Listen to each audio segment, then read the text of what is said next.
Hello there, welcome to Agritalk right here on KTN Farmers TV. My name is Kelvin Nyakundi. Thank you for joining us today. And today we'll be discussing about aflatoxins and how to manage it. And when you talk about aflatoxins, you of course think about maize and other crops. And we have Charity Mutegi here, who is a food safety expert and lead consultant for UNIDO aflatoxins management. And she's here to discuss with us about what we need to do in aflatoxins and just to help us know about aflatoxins and how to manage it. All right, thank you so much for joining us. Thank you. All right. First of all, you can just tell us what the lead consulting that you're doing for UNIDO and what this means. Okay, so in 2021, UNIDO, through the Market Access Upgrade Program, the markup project, did a survey and established that with regard to aflatoxins, there's a huge problem of capacity. That the critical mass of the population was not very aware about aflatoxins and how to manage it. Mm-hmm. And so they did come up with some activities to try and bridge this gap and try and develop the capacity of various stakeholders along the value chain with regard to aflatoxins management. So as a lead consultant, it is primarily to identify players who need to be to benefit from the program and implement the capacity building initiatives. It involves public sector, especially because we have various institutions that have been given the mandate to manage aflatoxins. And so you expect that they are able to, that they have the necessary information and knowledge to be able to undertake that. But as well as other players like producers and consumers and policymakers. So the program is largely going to ensure that there's a critical mass of actors in the value chain who understand and can play their role with regard to aflatoxins management. All right, even before we continue, let us speak about aflatoxins in a simplified language because we hear about the word aflatoxins. So just in a simplified language, what are we talking about when you say aflatoxins? Okay, so in simple language, aflatoxins is a natural poison. And what do I mean by natural? Yes. You know, there are people who go and put methanol instead of ethanol and they drink and they end up dying or going blind. Those are man-made poisons. But the poison we are talking about, aflatoxins, is actually a natural poison that is produced by a mold, or specifically a fungus. And it's actually a group of fungi that we call Aspergillus section flavors. But what people commonly link aflatoxin production to is one that we call Aspergillus flavors, and to some extent Aspergillus parasiticus. Those are the frequent aflatoxin producers. So it's a poison that is produced by a fungus. Okay? And if I may add, the poison is not, you cannot see it with your eyes, you cannot taste it, you cannot smell it. It's odorless. And it's good for the viewers to understand this because many times when you look at maize and you find some discoloration, people think that that is aflatoxins. But most of the time, that is just the manifestation of the fungus that would produce the toxin. So you really can't see it. And that's the tricky bit. You actually begin challenges from identifying the poison itself. And what brings about this fungi? What brings them about? Because if we can't see them, and then someone might say, all right, so how do I make sure that maybe they are not even there? So what brings them? So interestingly, the fungus that produces the poison is aflatoxin. The fungus is the Aspergillus we're talking about. Yes. The fungus is naturally occurring. It's not a contaminant. You know, we talk about fecal contaminants like E. coli, and others that cause cholera. This one is naturally occurring. If I was to pick soil here and isolate, I'll get it. It's naturally occurring in the soil. So there are conditions that would then trigger it to produce aflatoxins. Yeah, and primarily the fungus thrives in what we call hot and humid conditions in terms of environmental triggers. So, and most of Africa is actually within a hot, humid band. Yes. Okay, and that is why it is of great concern for most of Africa, because the fungus that will produce the poison thrives in that kind of environment. Temperatures, it actually exists between temperatures, from temperatures of about 25 degrees centigrade all the way to 35 degrees centigrade. It will thrive. And then the humid conditions. But in addition to that, we have human activities and practices that would trigger contamination, okay, or occurrence of the poison. So poor pre-harvest management practices, for example, when you subject your crop when it's growing to drought conditions, for example, that will trigger aflatoxin to move into the crop, because you're basically reducing. It's like you don't nourish yourself properly, you become predisposed to other diseases. It's the same thing with the crop. So poor nutrition, poor irrigation, drought conditions, poor management practices, pre-harvests before you harvest the crop will bring about aflatoxin contamination. During harvests, when the crop has reached what we call physiological maturity, which means it doesn't need to stay in the farm longer, but you delay harvesting, you're basically providing an opportunity for the fungus to enter and produce aflatoxins. Again, after harvesting the crop, if you dry your produce, whether it is maize, it is peanut, it is sorghum, if you don't dry it properly, and you probably leave it out, in the open, and it rains, and that is an access point for moisture to again get into the produce. If you dry your grain with direct contact onto the soil surface, remember I'm telling you that the fungus that is producing the toxin is actually found in the soil. So if your produce comes into contact with the soil, then the fungus will move from the soil into your crop. Again, if you don't maintain your produce properly, for example, in storage, you have insect damage, because once you have insect damage, you're providing avenues for the fungus to move into the maize or whatever it is and produce the toxin. So all these management practices. But again, there's also something I would like to mention, and that is growing some of these commodities that are very highly predisposed, like maize, in ecological environments that are not suitable for them, that have been found to be very highly predisposed to contamination. For example, areas around Ukambani, scientists have established that the fungus that produces copious amounts of the toxin are very common there. And when you grow maize in that region and conditions are favorable, then you find that contamination is very likely in that region. Aflatoxin producing fungi, especially what we call the S morphotypes, those are very common in that region if you're to compare it with other regions. But that is not to say that aflatoxins is a forte for Eastern region, because we have found it in commodities growing in all parts of the country.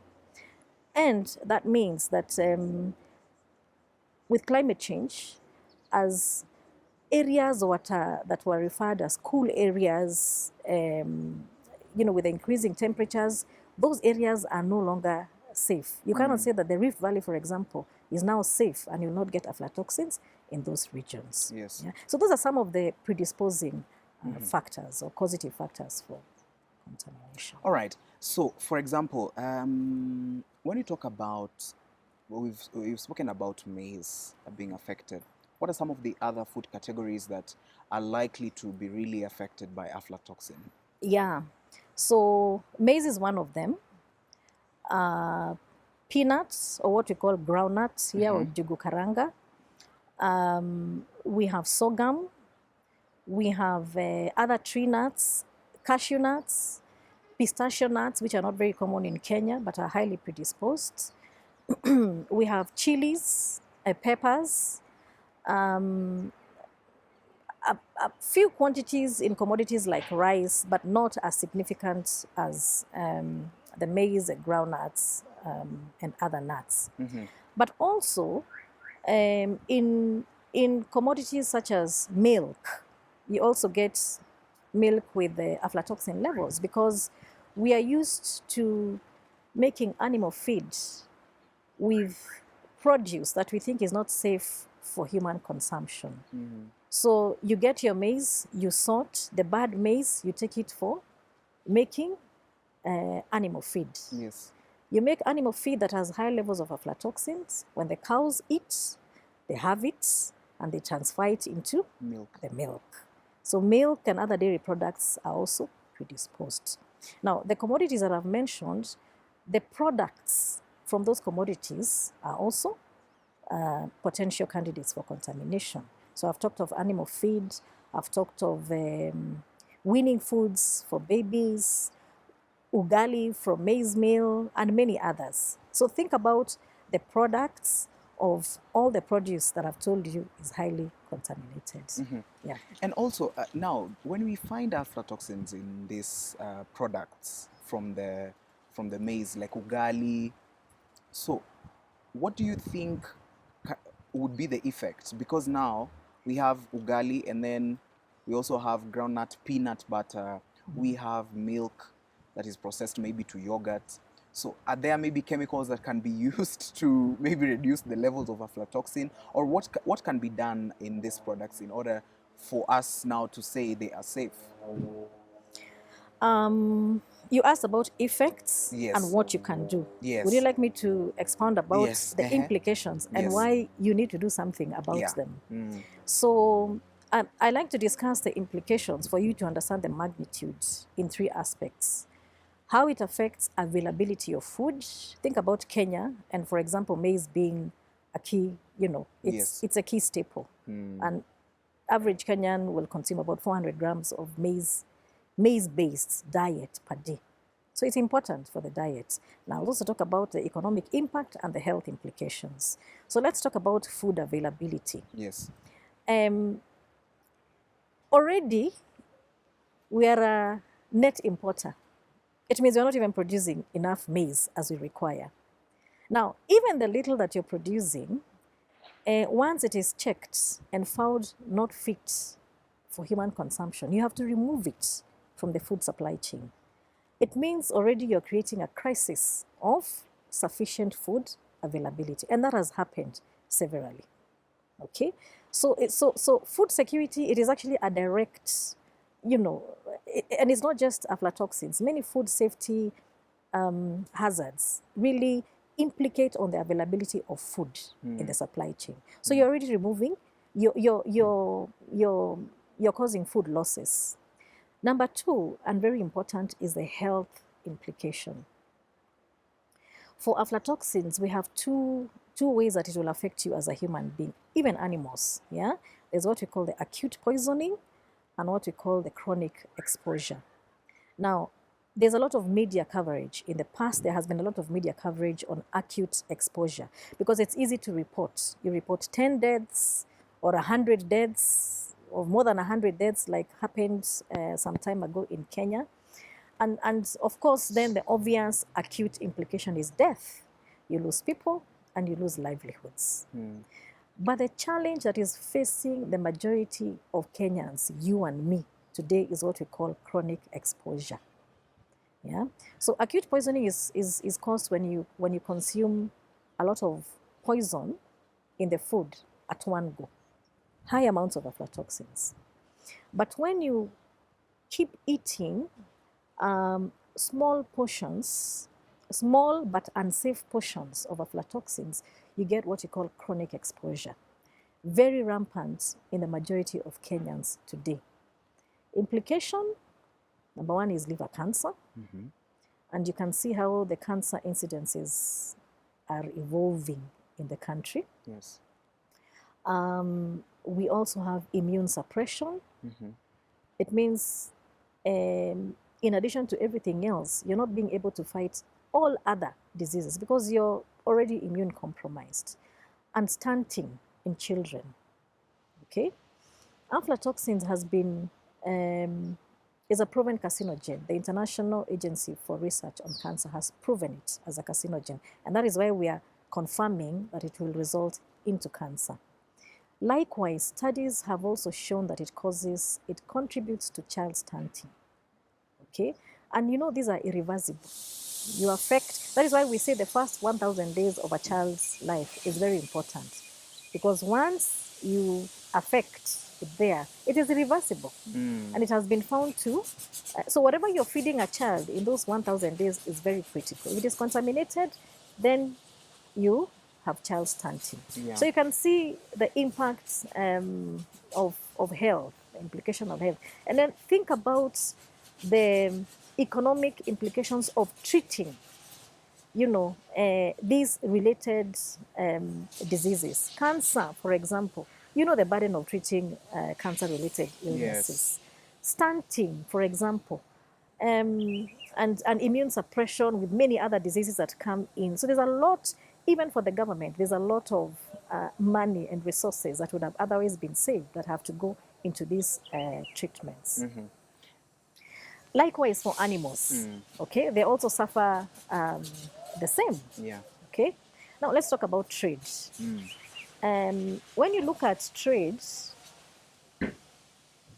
what happened recently when maize from across the borders was held because it was found not fit yes. for consumption because of high levels of aflatoxins. Okay, and think about the losses for traders who have those trucks held there for several days, and you can't blame because, if it has been found unfit for consumption, it is unfit. But then on this other side, it's creating a deficit, and it is actually driving people out of business in addition. Okay? Now, if you look at local trade here, we have processors and millers who have sort of tried to regulate themselves. So a trader will come, have the maize dropped, at the gate. It is checked. If it is found to be contaminated, it will be rejected. And these millers who seem to be complying will get what is not contaminated. But what happens to what is rejected? You have people waiting to buy that maize, mill it into flour. Of course, now they'll buy it at a very cheap price. Yes. And you can see already there's unfair competition for people who are complying. Okay? And then that maize is taken by people who have evaded, testing, an extra cost of testing and compliance. They go and mill, they make flour. You buy it because you think it's cheaper. You buy it at a cheaper price. But where is the fair competition for people who have complied and are milling what is clean? And it is very impossible to compete with these other ones who are actually buying it at a very cheaper price and milling it and giving to you contaminated maize at a cheaper price. Yes. You see the trade implications. The recalls which were necessary. We have had recalls that have happened. KEBS has recalled some of these brands because they were not fit.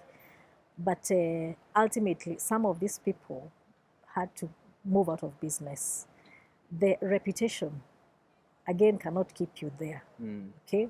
Once a consumer starts identifying you as, that brand was listed and so therefore I should not buy it. There were really companies that were affected until they had to close.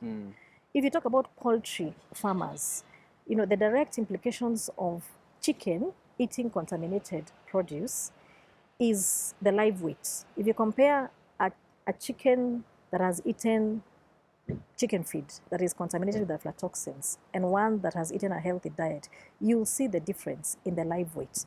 And poultry producers are basically depending on live weight to sell. So you can imagine the loss in terms of margins. So there is every reason to want to do something about aflatoxins. So, all right. So, when we go to the supermarket or the grocery store or the retail stores to buy flour, to buy different products, how can you tell? Because now these products are being processed, they are put on the shelves, and we go there and get them for our houses and for ourselves to consume. So, how do you tell when a product is free of aflatoxins and one that has aflatoxins? The simple answer is you cannot. Yeah, and don't struggle to look for that evidence when the product is on the shelf. It's not possible to tell at all. Okay? Remember, I said that, first of all, the poison, I said, it's colorless. It's odorless, it's colorless, you cannot smell, you cannot taste, you cannot touch it. Okay? So you are at the mercies of a system that should be functional to protect you as a consumer. Okay? It means that those who are mandated to make sure that the product that is put on the shelf is safe must do their job to guarantee you of a safe product. Yeah? What we call the food business operators, the people who mill, are very important because most of the management systems to address aflatoxin issues, it is them. They're the ones who make the product, yeah? And it is not enough to blame inspectors and regulators for not having a safe product in the market, but responsibility also lies in the hands of the food business operators, the millers, the processors, the guarantee. There has been an attempt for some of them to try and label, okay? To try and label their products, toxin safe and whatever else, because they have followed due process, systems that will ensure that you have a safe product. And of course, KEBS has a responsibility of doing random inspections, in the premises of food business operators to ensure that they are complying. But KEBS cannot afford to have an officer everywhere. It is not practical. And that is why, again, for me, I would lay a lot of emphasis on food business operators to ensure that their processes are watertight to guarantee the consumer a safe product. So please, don't go to look for signs of contaminated. You'll not get it. Yeah. Okay. Yeah. All right. We will just have to go for a short break. We've just been discussing about aflatoxins in products, and we are slowly moving towards getting to just know what aflatoxins is and what some of the effects you've had, the effects that are there on the human being and also on the animal. We're going to be back with a Charity. She's going to be explaining to us about this and how we can keep ourselves safe and make sure that we keep away those diseases that are going to be caused by this. We're going for a short break. We'll be right back with more.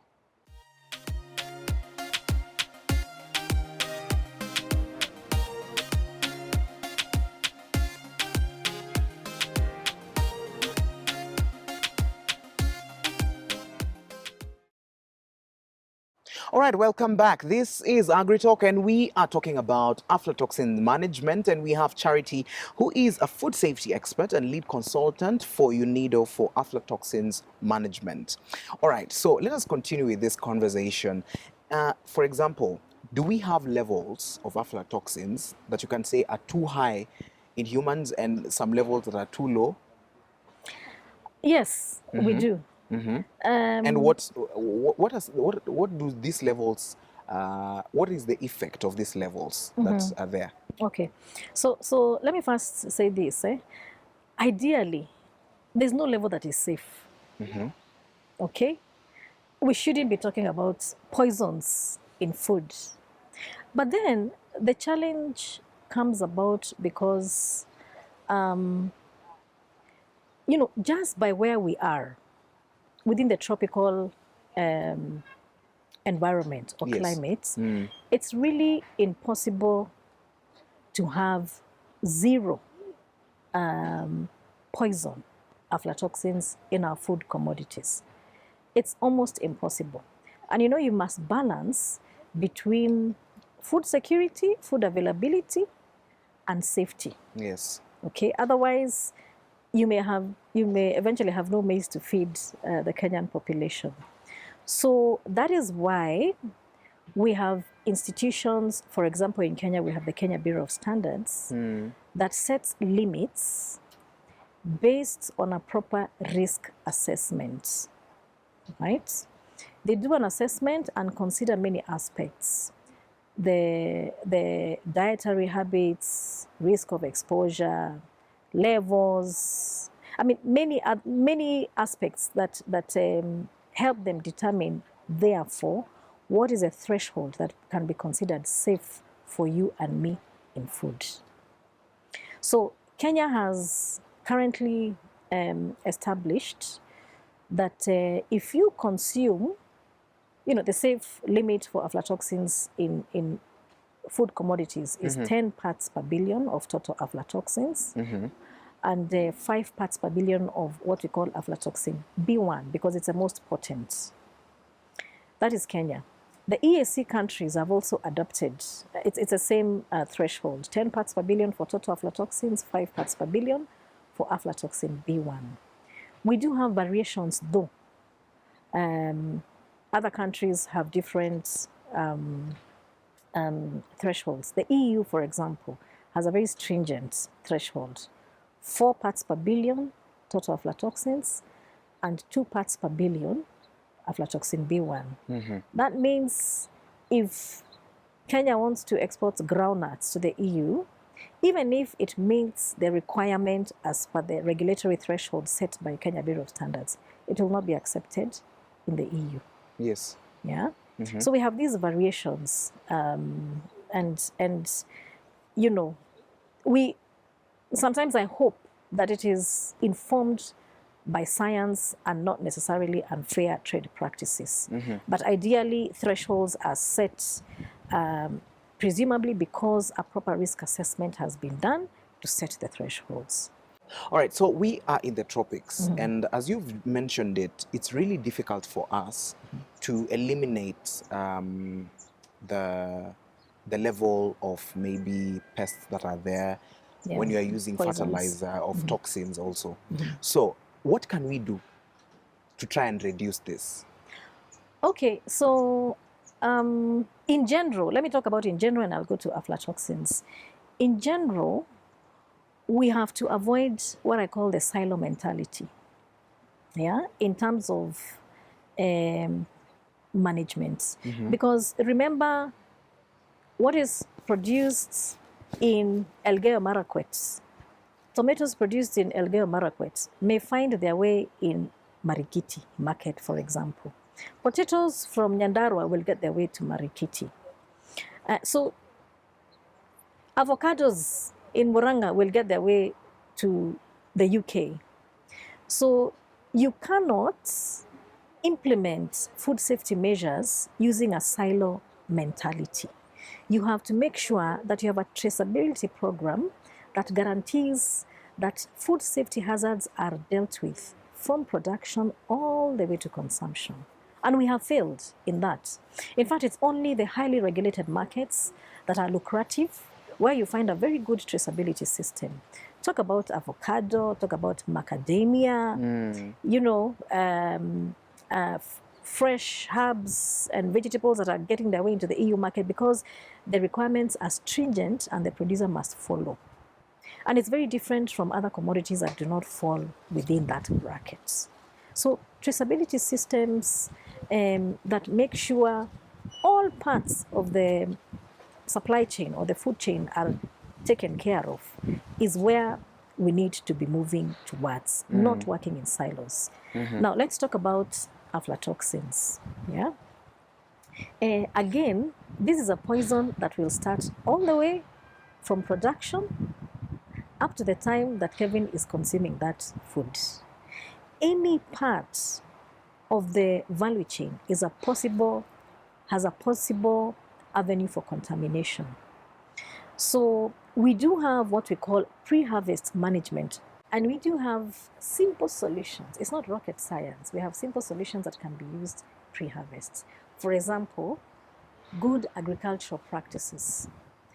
Anything that maintains the integrity and the health of the crop will help you in aflatoxin prevention. By the way, let me also say, like any other ailment, prevention is better than cure when it comes to aflatoxin management. So I've talked about good agricultural practices, making sure that the crop is not stressed in terms of water requirements, what we call drought stress. Make sure that the crop is well irrigated or watered sufficiently. Yeah. And then we also have solutions that are pre-harvests. You probably have heard about use of biological control. And there's a product in Kenya right now called Aflasafe, which is being availed to farmers through a public-private partnership. And Corporate Biological Systems are the distributors, and the Kenya Agriculture and Livestock Research Organization are the manufacturers. That's a biological control solution that targets the fungus that produces the poison, and it's a pre-harvest measure, and it's available. We also have tools for breeding that would eventually help us get varieties that are tolerant and less susceptible to contamination. And there's a lot of work that is going on there. Okay. When you talk about harvests, avoid delaying. You know, if maize is ready for harvesting, move it out of the farm.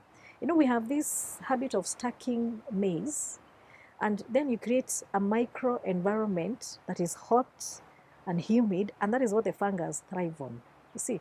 And then you get contamination. So timely harvesting, and then post-harvests, ensuring that, again, and there are simple technologies. You can use tarpaulins to ensure that you're not putting your maize into direct contact with the soil when drying, making sure that it is not rained on, making sure that when you're transporting your produce, whether it is maize or groundnut, it is well covered in the trucks. If you look at what was happening when grain is delayed at the borders, you know, when it takes too long, some of it begins germinating. I don't know that you have seen that. Yeah, if it is rained on, it will begin germinating. Yes. Where are you going to take that grain to? You see, so sorting, simple practices that our mothers and ourselves can use at household level. Sorting, yeah, what is not good. In as much as I said you cannot see aflatoxins, discoloration is a sign of the presence of the mold, and it is an indicator that there's a possibility that the maize can be, or whatever it is, can be contaminated. So you can sort, you know, that kind of a produce. We also have what we call the hermetic storage, HST bags, hermetic storage technology. It is basically, and they are also available. There are PICS bags, AgroZ bags, and others that use the hermetic technology. And again, these are technologies that can be used at household level, where you try and reduce the oxygen that is available for fungus and insects to thrive in your grain. It's a very good way of preserving grain, yeah, because then you're putting it in an airtight environment and killing any living organism there. So those are some of the technologies that can be used post-harvest. When it comes to manufacturing, good manufacturing practices, systems such as HACCP, Hazard Analysis and Critical Control Points, those are systems that are used that can ensure that every step you anticipate a hazard and make sure that you have put preventive measures to make sure that you deal with it before it occurs. And those systems are available. So there is a solution for every part of the value chain. Now, That is preventive. You know, you can also have aflatoxin occurring. So what do? Do you throw it away? We also have what we call decontamination options in addition to preventive measures. Decontamination is when you have the poison and you must remove it from the system. And one of the solutions that has been promoted is what we call ozone technology. In fact, I think the government is at an advanced stage of making sure that that technology is available for farmers to use. And it is basically the triatomic form of oxygen. Instead of O2, you have O3. It has been used a lot in industries to sanitize. It has also been proven to work in terms of aflatoxin reduction and also destroying the fungus that produces the toxin. We also have ammoniation. Ammoniation is when you treat the maize or whatever it is with ammonia, but the challenge is once you do that, you cannot use that grain for human consumption. It has to go to the livestock industry. All right. Yeah. So before we continue, for example, all these, the solutions, what you've been mentioning, how do we make sure that farmers, even in the rural areas who don't understand about aflatoxins, they just hear there's aflatoxins, yes, but how do we make them aware of the ways in which they can control this? What can we do in order to make sure that at least even that farmer who is there, that lady or that young man who has not even been able to access internet, or who has a phone that is not internet accessible, Yeah. them to just understand this is what we need to do? Yeah. So, you know, food safety issues are very interesting. Yeah. Number one, it affects you, whether you're the one teaching or you're the one going to be a beneficiary of the technology. Now, and I want to give a comparison. If I'm telling you to use a fertilizer, and I want to demonstrate to you that that fertilizer works, I just need to apply, do a small demonstration, show you one that I've used fertilizer and another that I've not used. And the difference is usually very noticeable. If you fertilize your crop well and one that is not fertilized, the difference is there in terms of growth and yields. And likewise for pesticides. Yeah. If you have, if I want to show you that this pesticide works, and if you don't use, and I show you another farm where no pesticide has been used, you will see the difference in terms, again, of yields. The challenge of food safety concerns, the detriments of food safety are not visible in food commodities, and even the interventions are not necessarily visible. So it's very difficult for me to convince a farmer by showing them a demo that this food safety intervention is working and this one is not. Knowledge becomes key, therefore. If I tell you that the maize you have been using is likely to cause A, B, C, D, you're likely to be conscious as a consumer and do something about it. If you do not know the implications, especially the health implications, you will tell me, I mean, I've been eating this maize since I was born. Why should I stop eating it? Yeah. Yeah. There's no incentive for me to do something about it. And that is where the problem is. If we have to win the battle of feeding our population with unsafe, foods, and there are many, it is to invest in knowledge transfer. Now, then the question comes that you're asking, what avenues? And the avenues are there to reach the farmer. Okay? You can customize your information in terms of course, you simplify your information. You have extension agent. Now we have decentralized governments. You have extension agents in all counties, sub-counties, ward level. You can use that machinery to ensure that this information is getting there. Media has also, we were for a long time depending on mainstream media. But there are many ways of getting to the farmer now. You have local radio channels and many other avenues where you can reach farmers or consumers at that level in local languages, in simplified messages. So the avenues are there, but we must appreciate that food safety knowledge is, I mean, you'll not do anything. You'll not expect a producer to do anything. Or a farmer, say, for example, in Ukambani, who has only a gorogoro of maize remaining, and you're telling them to choose a decision of, you know, it could be contaminated or not contaminated, to make that decision when they have nothing else to eat the following day. So information is very key for addressing food safety concerns. So there are many ways of getting to the vulnerable groups that you're talking about. Yeah. And now going forward, because food safety is always a topic of discussion everywhere, actually, it's year in, year out. So going forward, after maybe like 2 years, are we seeing the conversation changing, or is it going to still be the same problem of food safety? Well, my hope is, and just to pick up from where I left, my hope is that with time, we are developing a critical mass. We shall have developed a critical mass. We shall have a more informed population than we do have today to want to demand for safe food. So I am hopeful that in 2 years or so, as you mentioned, we'll not be in the same place like we are today. But nevertheless, we always have emerging issues around food safety. We have aflatoxins, we have chemical pesticides, we have allergens, heavy metals and others. Tomorrow, we don't know what else will come about.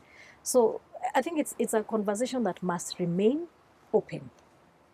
But for me, the more information that is out there with a critical mass, the more this conversation is likely to make sense, and the more we're likely to see people responding and demanding for safer food. All right. Even as you said, information is out there. Markup Kenya has been doing a campaign on aflatoxin management. Can you just tell us more about it so that we may understand what this is about? Yeah, so like I said, one of the issues that came out strongly is the deficiencies in terms of capacity. And so Markup has come up with a training manual on aflatoxin management on various commodities. And the idea is to build people within the regulatory agencies. Right now we have many institutions that are dealing with food safety in governments, and to make sure that we can build the capacity of key persons in these institutions: KEBS, Ministry of Health, Kenya Plant Health Inspectorate Services, Pest Control Products Board, AFA.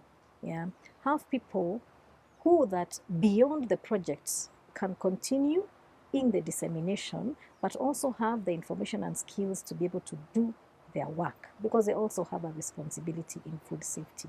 So it's one thing that the Markup program has focused on. The other issue is ensuring that you and me, everybody out there, particularly consumers and producers, have the information to be able to produce safe food. Yes. Yeah. So it's not just the regulators. It is also speaking to the farmers, and they have done that. They have 7 counties that they are focusing on, and also trying to create awareness about the problem of aflatoxins, not just in maize. Everybody thinks maize is a thing, but you can get aflatoxins in many other commodities. So the Markup program has also focused on raising awareness in some of these commodities, especially groundnuts. If you were to look at the levels of aflatoxins you get from peanuts, for example, it is alarming. Okay, and focus also needs to be put in some of these commodities, and they have trained farmers on mitigation in groundnuts, and it is an ongoing campaign for the next 3 months. And so far, I think they have reached more than physically reached more than 300 farmers and still continuing, including developing standard operating procedures, for inspectors. Yeah. So there's a lot that is happening in the market program. All right. Even as we come to an end, I would just like you to just give us your parting shot on this aflatoxin issue, bringing it together with now food security. You've mentioned about peanuts. I believe many people consume peanuts. You just buy 20 bob on the road and you just consume it. Yeah. So just give us your parting shots and encourage some of us who are victims of eating peanuts. Where are we going? Because now, what can we do? Well, you shouldn't stop eating peanuts. But let me first say this. Aflatoxins, food safety issues is a responsibility of everybody. Yes. You and me included. Producers must play their part in ensuring that what lands on the table is safe for consumption. And it's not, like I said, it's not rocket science. They simply need to do their part. Policymakers, likewise, the food safety environment and ecosystem must operate, it must operate from somewhere. And that is why policies and bills that are making sense become very important.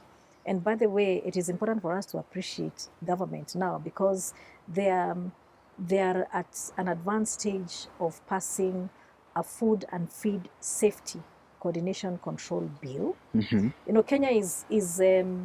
Kenya's approach to food safety management it has taken a multi-agency approach, which is okay, but it requires a lot of coordination.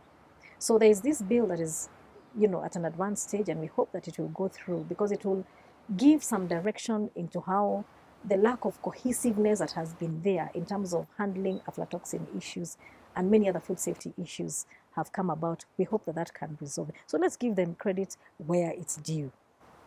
Now, for the consumer, I would like to say this. And again, let me give an example. I like to talk by giving examples. I know you drive. Okay? And you're very particular, and many people who would be watching this, people are very particular about putting the right engine oil into the car. You want to use coolant and not normal water to maintain the temperature of your car. You want to use the right. You're very particular about what goes into your car, right? Because that's a machine that will take you from one place. In fact, some people call it their babies, especially men. Now, because you understand garbage in, garbage out. Yes. Now, for you, what concerns me as a consumer, why are we not particular about what we are feeding into our bodies? Because it's the same principle. Garbage in, garbage out. You eat poison, you get malfunctions, you get death. Yeah? So I think it is up to every consumer to be conscious about what they are eating, to ask and demand for safe food. Okay? Because once you destroy your body, once you feed your body with aflatoxins, you don't have a spare liver. At least you have a spare part for a car and you can change. You do not have a spare liver. Kidneys, you can take a kidney transplant, but really you don't want to go that way. Yeah? So what we feed, our bodies should be of utmost concern. You really must take care of your body because it is simple, garbage in, garbage out. Yeah? So learn to query. When you buy bread and it stays on your shelf for a week without going spoiled, you should begin to ask yourself why. When you fry an egg in your house, and even as you're frying, you can smell antibiotic from the egg, you should demand and you should be curious to know why it is that way, because it's not meant to be that way. When you buy pasteurized milk and you put it out of the fridge and it stays for 6 days, 10 days, and it's not getting spoiled, how do you explain that? Yeah? Those are cases of where adulteration and fraud have infiltrated the food. And we're not asking these questions because we have another day to live, we think we are okay. So for me, it is a challenge I put out there to consumers to learn to start asking themselves what they are eating. Okay, but all is not lost. As consultants, we are out there to give this information. We are approachable, and UNIDO has a lot of information, and there are many other food safety initiatives that are going on with regard to addressing some of these aflatoxins and many other food safety concerns. So I hope I have not discouraged you. But, No. But learn to ask the right questions. Yeah. Is that my parting shot? Yeah, there you have it. Charity Mutegi has just explained very simple things that we usually maybe overlook, especially when we are handling food.